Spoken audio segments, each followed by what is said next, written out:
And along I-50, we have winter storm warnings in place here throughout much of the Sierra, and we could see yet another foot or so in the highest elevations. Blowing snow a problem here as well. You know, we have the Tour of California coming up, and that starts in the Central Valley and works its way over into the North Bay and then continues down into Southern California, and typically it is a very dry period. That isn't the case this time. This year, we are expecting to see rain along every stage of that race. So get ready for that if you're a cyclist or even if you're a fan. So we're going to see a series of systems moving on through as we head into Thursday. The first system pushes inland. The second one is right on its heels.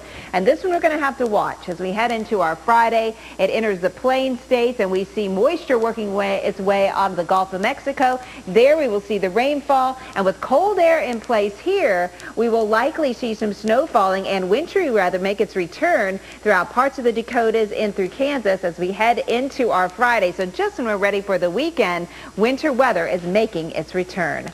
Betty? Thank you, Samantha. Getting this place cleaned up for you, Stephanie. Yeah, you might want to get all your papers there. We appreciate that, actually. You'd be surprised. Some people like to leave stuff around. All right, we're going to go live from Lone Grove, Oklahoma. That's where our Julie Martin is, of course, where a tornado touched down yesterday.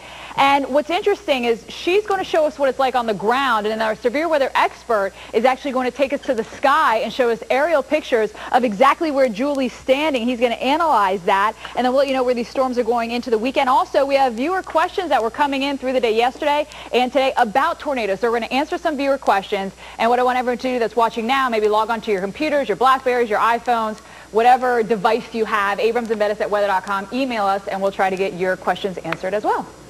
Excellent. Thank you, Stephanie. Yeah. Okay, thanks so much. We'll be watching for that. So thank you for joining us today. We're going to continue our coverage, obviously, for all the severe thunderstorms and the risk of tornadoes yet this evening. On the tail end of the system, we are watching some storms crossing the Atlanta metro. Abrams and Bettis up next with more.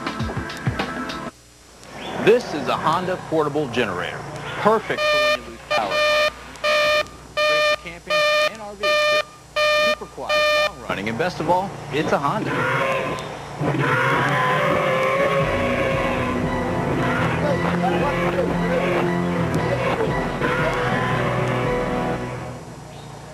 Yeah, we use Hondas a lot around here. Local on the 8s. Currently, the temperature is 66 degrees under mostly cloudy skies. A wind advisory and a severe thunderstorm watch have been issued for our area by the National Weather Service.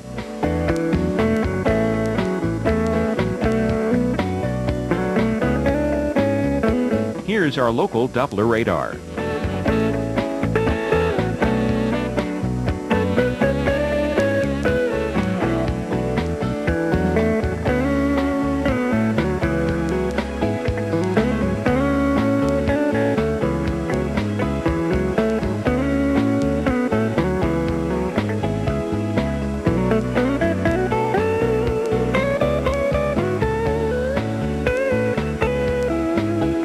For tonight, windy, a chance of strong thunderstorms, damaging winds with some storms, low 41. Winds west at 20 to 30 miles per hour, chance of rain 60%.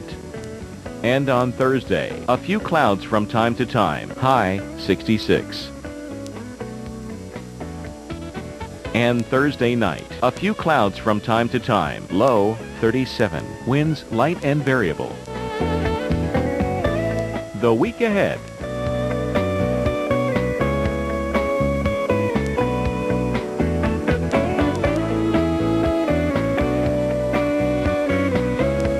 Traffic conditions around our area.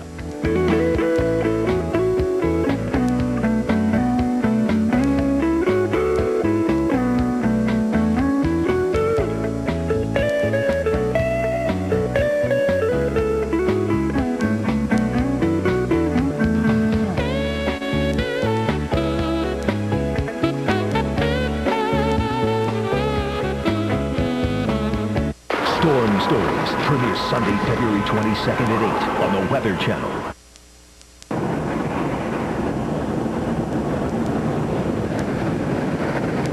That is Weather Warrior video sent to us courtesy of James Newkirk. He shot it on his cell phone while driving through Texas around Sweetwater. That is a huge dust storm. We call this a haboob, kicked out by the storms that rumbled across the plains yesterday. And tonight on Abrams and Bettis, it is day 2 of severe weather, but as you can see, that threat has shifted east. Cleveland, these storms are knocking on your door. But yesterday, the severe weather struck Lone Grove, Oklahoma, and that's where we find our Julie Martin live tonight.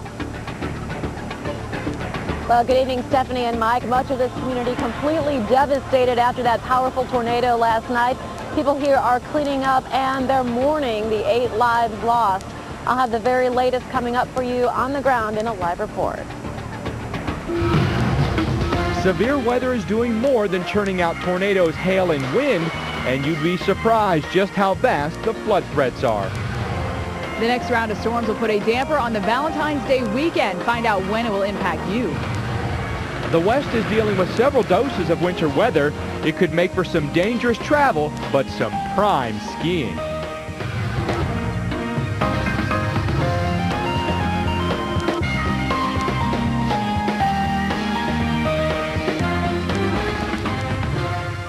Welcome into Abrams and Bettis Beyond the Forecast. A lot of weather to get to. Of course, what's grabbing headlines? That is the severe weather that has now moved into the Midwest, also down into the southeast. Look at the advisories we have posted. A tornado watch in effect for Ohio, portions of Kentucky and West Virginia, also Tennessee and North Carolina until 9 o'clock. That means conditions are favorable for the development of tornadoes. Okay, thanks for that, Mike. And also a severe thunderstorm watch in effect for portions of Pennsylvania, spreading all the way back down into Georgia. That means